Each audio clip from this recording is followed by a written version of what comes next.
Hello, hello, and welcome back. So in a couple of my recent videos, I mentioned some moments from the series that I pretend don't happen. Like I skip over them when I'm reading, and I don't include them in my assessment of characters or plot lines. Basically, I pull la la la la la, I'm not listening on the books. Now, as I always feel the need to say, whenever I make a video that is in any way critical of The Wheel of Time, I am obviously a fan. I love these books enough that I'm spending my free time making videos talking about it. But again, as I have repeatedly said, that doesn't mean that I think that they're perfect. And the things on this list, they feel to me almost like mistakes, or maybe missteps is the better word. They are small enough that removing them doesn't really change anything about the story, but keeping them in irritates me or bothers me enough to sort of derail me or distract me, maybe, going forward. So I skip them. And I am very happy to say that when I was making my list for this video, there are 5. It's a perfect number for a list video. Now I can only hope that I don't think of something after filming. But okay, as I've said before, 5 small missteps in 15 mammoth books? That's pretty damn impressive. And, well, because I'm going to be talking about specific moments in the books, it sort of goes without saying that there's gonna be spoilers. The spoilers in this video go through to Crown of Swords, which is book 7. So if you haven't read that far, turn away now. Or, well, as always, it's up to you. The first one in my list is one I mentioned in my video talking about Egwene. It's a moment that takes place in the world of dreams where Egwene becomes very concerned that Nynaeve may figure out that Egwene is there against the will of the Wise Ones and begins to assert her dominance. And in the middle of that, Egwene summons or fabricates, whatever you call it when you make something in the world of dreams. She gets these 2 men who cut Nynaeve's clothes off of her, and yeah, their intent is pretty clear to the readers, I think. Nynaeve screams in terror, and Egwene makes the men vanish, and then they both act like it didn't happen? Now, aside from the fact that this is a god-awful thing for one person to do to another, it honestly just feels really out of character for both of them, to be honest. Afterwards, when Nynaeve is having, flashbacks of this night, she doesn't think about this moment. She imagines the other things that Egwene did to her, mainly making her drink something that tastes bad, which seems insane to me because we know that this kind of assault is one of Nynaeve's fears. We saw that in her accepted test, which, okay, just to clarify, because there were a few comments last time that seemed to confuse the accepted test with the test to raise you to Aes Sedai.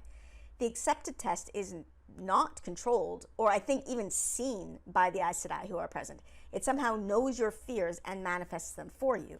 The Aes Sedai test is the one where the other Aes Sedai control it. So the fact that this moment doesn't ever enter Nynaeve's thoughts later on, it's weird. And then even Egwene, when she thinks back to this night, she mainly focuses on the other stuff too, and doesn't think about the moment when she stripped her former wisdom naked and terrified her.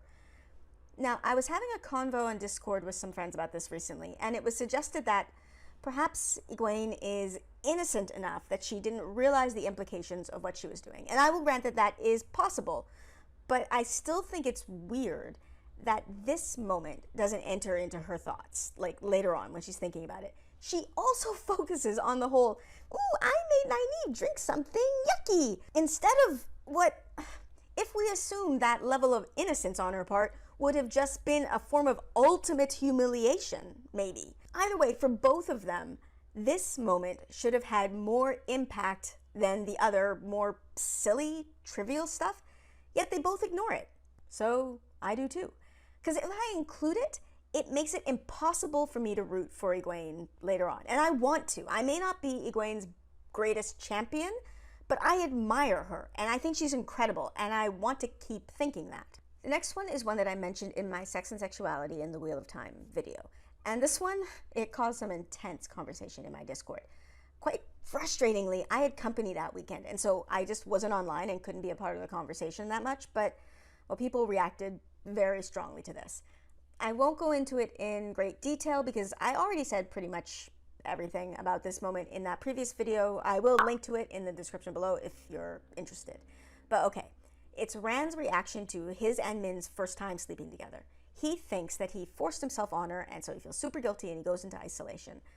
I do not like the implication in this moment that during sex, Rand was in such a fog of passion that he wasn't able to think or control himself, and so he thought he crossed the line, but in the moment he couldn't stop because of how turned on he was, and couldn't ask to make sure if it was okay. I just don't buy it. And I think part of why this bothers me is that I've heard this from people, both men and women, all my life, that men can't think during sex. They get so turned on that they turn into what someone in my Discord called a penis-powered robot. I don't believe this. I think men are just as capable as women of caring about the people that they're having sex with enough to check in and make sure things are okay if they're not sure. And feeling bad about it after the fact isn't worth anything to me if you couldn't care in the moment. Now, I will just say that I do not think Rand actually crossed the line with Min. I think that's pretty damn clear in the books.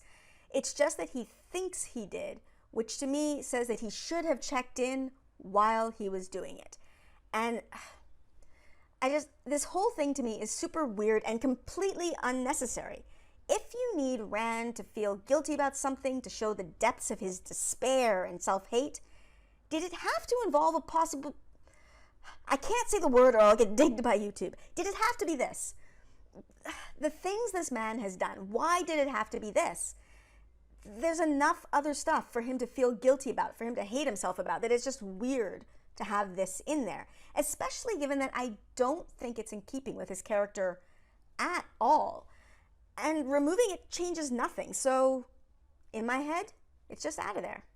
Gone. So those two I've mentioned before. And from here on in, it's new territory.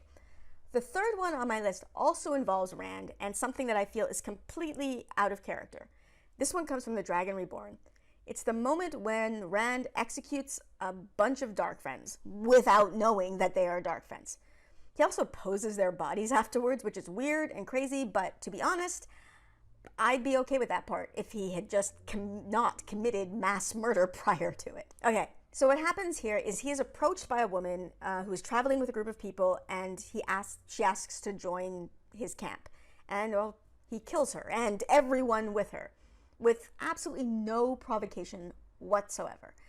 She neither did nor said anything remotely threatening. And, of course, in the aftermath, we see that there's a gray man with them, which is supposed to alert us, the readers, that, they were Darkfriends. But quite honestly, this, to me, isn't actually proof enough that they were Darkfriends, because gray men are, by definition, unnoticeable. It would be entirely possible for a gray man to just have snuck in among a group of innocent people and just get caught up in this. But of course, we have confirmation by Robert Jordan that they were indeed Darkfriends. But here's the thing. The fact that Robert Jordan had to make that confirmation, the fact that someone asked him about it, is proof of the reason why this is a big problem. There was nothing in the book that gives Rand enough clues to know that these people were Darkfriends, intent on killing him. Nothing. He wasn't defending himself, he just slaughtered them. It's only his Ta'Viranness that probably saved him from killing innocent people. But okay, here's the thing. If I leave this in, then Rand goes into the rest of the story as a murderer for me. Like, he isn't a sweet, innocent boy in over his head who's been pulled by fate to save the world and is then hardened by what that does to him. No, he's a man who murdered 10 people and then just went on with the rest of his life as if it didn't happen. He's a sociopath. But here's the other thing. It's easy for me to lift this out of the story because to me it just doesn't fit in with his character at all. The person in that party who approached him was a woman, and Rand is pathologically unable to harm women. He couldn't bring himself to kill one of the Forsaken, a woman he knew beyond a shadow of a doubt was evil and had committed countless atrocities. Why on earth was then his go-to move with this woman murder? It makes no sense. And yeah, I know he was being tormented and sleep deprived, but those things will cause you to lose impulse control, not change who you are at your core. Okay, I don't drink, but if I did and I got blackout drunk, I'm not suddenly going to have sex with men. Like, being blackout drunk, losing impulse control doesn't change who I am. Being sleep deprived and tormented is not enough, in my opinion, to fundamentally change who Rand is. So, yeah, this moment is just gone. Number 4 on my list. This one is a bit bigger than the others, in that it takes up more page time, but it is so irritating to me. Reading it is like, I feel like a cat being pet the wrong way. So again, I skip these portions. I'm talking about the section of Fires of Heaven when Elaine begins some sort of weird flirtation with Tom. Everything about it is so cringe. I can't stand it. And the thing is, I think I know why it's there. I think it's there so that we, the readers, can be okay with Rand falling up for and hooking up with Aviendha. Because they see, look, Elaine is flirting with someone else too, except, no, it's Tom. So we, the readers, know nothing is gonna happen. It's this weird double standard of, okay, Rand can fall in love with another woman and even have sex with her, and that's fine. We won't hate him for it. But Elaine, well, okay, Elaine can flirt with a man as long as we all know that nothing's gonna happen. And it's weird, because the double standard is so clear. Her flirting with Tom is enough of a quote-unquote betrayal of her love for Rand that it makes it okay for us as readers that Rand is falling in love with and sleeping with another woman at the same time. But his doing that is not really a betrayal of Elaine at all because of reasons. Like, okay, he's still in love with her, so I guess that's the reason.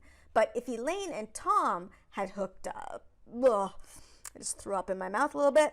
Okay, so someone else. If Elaine had hooked up with one of those handsome serving guys that she, would make eyes with, if she had hooked up with one of them along the way, people would probably have hated Elaine for it, even if she didn't fall in love with them. The furthest she's allowed to go is a rather creepy flirtation with a complete non-threat like Tom. And I hate this.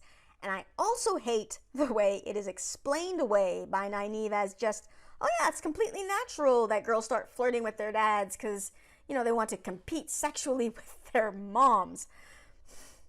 It is gross pop Freudian psychology, and just as a woman with female friends who also works with kids and adolescents, half of whom are female, flirting with your dad is not a normal thing. If I saw a kid start flirting with their paternal figure as a teacher and caregiver, I would be worried and recommending counseling right away. It's gross and I hate it, so I omit it, and everything is better when I do. And finally, the last one on my list, number 5. I'm bracing even now for the comments and reply because I know some people love this moment. In fact, I've actually had comments on my videos saying that they better keep this moment in for the show, and I feel differently than that. The moment is Perrin spanking Faile in the ways. First of all, this one is very easy to omit because it doesn't even happen on screen, so to speak. We only see the after effects of it. So skipping it, very simple. But people love this moment. In one of my previous videos, when I talked about the need, things that need to change for the show, I said that I wanted the spanking gone, and multiple people commented that they agreed as long as they kept Perrin spanking Faile in the ways, because it's hilarious, and just, no, it's not. It's gross, it's creepy, it's paternalistic, it's patriarchal nonsense. I feel a little strongly about this. Let me explain why. So, in the lead up to this, Faile has been a completely horrible person. She's manipulated both Perrin and Loyal to get them to take her to the Two Rivers. She has made this journey absolutely miserable the entire way. Not that a journey through the ways would be pleasant, but she didn't help anything. And has just been an all-around terrible person. To be fair, Perrin has done the same. They are both being very stubborn. He could have stopped being so proud and just asked to join her, but he refused, which was just as childish as her, to be honest. But I do very much concede that in the balance of things, she has more fault than he does in this moment. But I also don't care who has more fault, because it's like when kids are fighting and one of them is all, but he started it! Like, I don't care who started it. Right now, we got to work on finishing it. We can deal with who started it later. Both of them are equally able to finish this fight, but they both refuse. She also slaps him full on, and this is something I'm becoming increasingly annoyed with. Stories where women slap men and it's just okay. I do kind of understand it, because if Perrin, who, remember, he's super beefy, if he gave Fail a full-arm slap, he'd probably take her head off. But still, it's not okay that she can just hit him and he's supposed to just take it. But this is still a thing you see, like, to this day in books and TV and movies, so I'm not faulting this book for that. But I'm just saying all of this to acknowledge that Fail was being a brat, as everyone says. That's always the word I see when people talk about this moment. Here's the thing. Perrin and Fail are a couple at this moment. They are a couple having a fight. They are together, though. They are romantic partners. For those of you in romantic relationships, when your partner is being a brat, do you discipline them? Like, take away the physical aspect of spanking and just imagine that your boyfriend, girlfriend, husband, wife, partner is being stupid and immature and really just riling you up. Can you be all like, oh, well, you're not allowed to play video games anymore until you start behaving better, or like, no dessert for you? Like, just because your romantic partner is being a brat, that doesn't suddenly turn you into their parent. You don't get to discipline your romantic partner. That's not your role. I challenge you to try it in your next fight. Like, tell your partner that they can't have any screen time until they behave better, and see how it works out for you. And it's so gross to me that this is taken as the right response, that he was right to suddenly start acting like her dad and fucking spank her. It's quite literally patriarchal. He's acting like her patriarch in this moment. And I don't care that it's spanking, and as unpleasant as I find the spanking in these books in general, I hate what it says about how this conflict should be resolved by Perrin suddenly treating his girlfriend, his partner, like his child. Okay, so rant over. As I said, as much as these moments rub me the wrong way, removing them is simple, narratively speaking, so I do it. I've talked about them in this video, but when I think about this story, when I think about these characters, these moments are just not included in my mind, so they don't actually affect my opinion of any of the characters or anything that happens in these books. I'm actually really curious to know if anyone else does this. Like, not just with Wheel of Time, but with anything in general. Do you just erase parts of stories you don't like to make it work better for you? If you do, what are they? I'm really interested to know, especially if they're Wheel of Time related. So let me know in the comments. And join my Discord. Seriously, there are so many fun conversations happening on Discord. So if you're not on Discord, you are missing out. I will link to my Discord in the description below. And if you'd like to support me and my channel, you can check out my Patreon. I've been looking into getting some new hardware to help improve the editing process, so any support at all is greatly appreciated. Links to that as well in the description below. And as always, like, subscribe, and stick around for the art credits.